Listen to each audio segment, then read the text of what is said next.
তো বন্ধুরা, আজকে তোমাদেরকে আমি সেরকম একটা ভিডিও দিতে পারিনি তোমাদের পছন্দ মতন। তো দিতে পারিনি এর জন্য বন্ধু, আজকে আমার অনেক কাজ ছিল,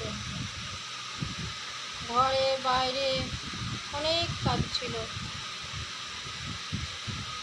তো কাজগুলো করতে গিয়ে আমি এলামই অনেক বেলাতে এসেছি বাড়িতে। তো দিনের বেলায় আমার সেরকম ঘরেও রান্না বান্না করার সময় পাইনি কাজগুলো সামলানোর জন্য।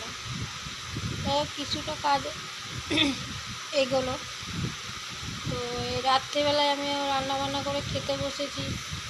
আমি দুটো ভিডিও ছেড়েছি, তোমাদের পছন্দ হয়নি সেটা আমি বুঝতে পেরেছি, যে আমার বন্ধুদের পছন্দ হয়নি ভিডিওগুলো।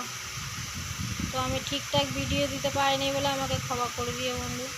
একা মানুষ তো, সব দিকে সামলাতে হয় আমাকে, ঘরের কাজ বাইরের কাজ। যেদিন বাইরের কাজ থাকে সেদিন আমি খাবারও সময় পাই না। তো কিছু মনে করো না, অনেক অনেকভাবে ক্ষমা প্রার্থী তোমাদের কাছে আমি। কালকে তোমাদেরকে আমি ভালো ভিডিও দেবো। বললাম আমার বন্ধুরা অপেক্ষা করে থাকবে, আমি একটু জানিয়ে দিই। খেতে বসে চোখ বন্ধ হয়ে যাচ্ছে ঘুমে। কিছু মনে করো না তোমরা।